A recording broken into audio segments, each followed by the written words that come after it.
Hi guys, that was interesting. Just had a little bit of conversation to cover some questions. So this video is basically about DJI Care Pack, and I wanted to cover the basis of what it's all about. You can now cover the standard, Pro, Advanced, Phantom 4s, Mavericks, Inspire1, Inspire2.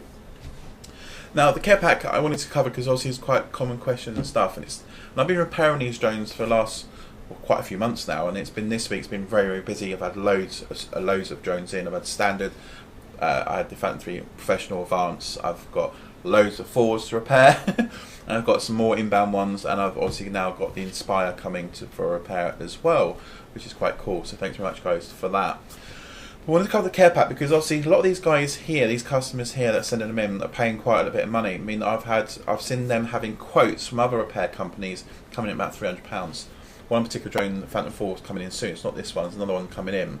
He had a quote over £300 for repairs, and when I've gone through saying what's need repairing, it's only coming up to about £150 or less, including my repair charge to repair it. So obviously it's coming a stored amount, but even if you got that amount, £300 worth of repairs, it's worth getting the DJI Care Pack.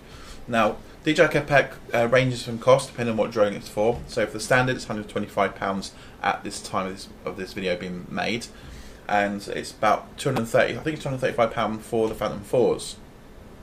Now, once you purchase a Care Pack, you can activate it to your drone. Once you've got to the end of the year, because it only lasts 1 year, you can't renew it. That's it, done. The only time you can get another Care Pack is buying another drone, adding a new Care Pack to that. Now, the limitations of the Care Pack, if you decided you've just purchased your drone, 3 months later you decide you want to add the Care Pack to it. So long as you prove to DJI by using a video to show it's in perfect condition, you can add the Care Pack on top then and have it for a year. If you leave, I think if you leave it any more than longer than that, they can refuse and say no. So you can't damage your drone unless they decide to want to add it on there. They want a video proof of your drone is in good condition, otherwise they will not activate it on that itself. So when you buy one of these, it's definitely, especially the first flight, you're not flown one of these before, you're going to have some crashes. It's always the case. See it all the time on YouTube, and obviously I get them in for repairs.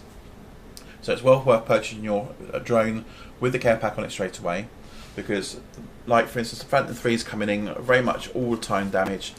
Gimbals, that's about £300 just for the gimbal to be renewed, or I think it's £295 roughly, but if you search you can see what the cost of the gimbal is. Expensive.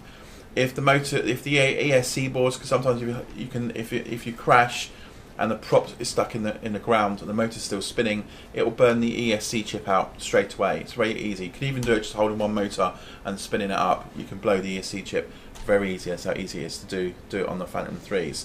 That will cost you a lot of money because you'll have to change the main board. You can't just change the ESC chips. They don't do it. You've got to buy a whole main board. You're looking at a couple £100 for that at least as well. Plus the cost of somebody fitting it, or if you do it yourself, still a few £100. So the cost of the Care Pack on top covers you that. Now, the Care Pack will cover the cost. What it is, when you purchase, say for instance, the Phantom 4 and it's £1,200, that will be roughly what your Care Pack cost value will be. The way it will work is every time you send it in for a repair and it's costing £60 for parts, that will come off the actual market value of your policy. So it will be set. So as soon as you purchase it, the market value of £1,200, that's your set value. So every time you do a repair, there's a small repair, it slowly chips off. And you can go online, DJI's website online, and you can then put in your details, or your serial number, or your policy number, and it will tell you how much you got left of the care. So if you decide you crashed it at the end of the year, you already had 6 repairs, but you've only got a market value of like £300 left, as long as the repairs don't exceed that, they'll cover it. Now the question I can't get from DJI at the moment, because they seem to be like this chat script I've just been talking to, I think she's very much getting it from the book or trying to find it on the website herself. They're not very clued up. Doesn't seem to be very clued up on the policy.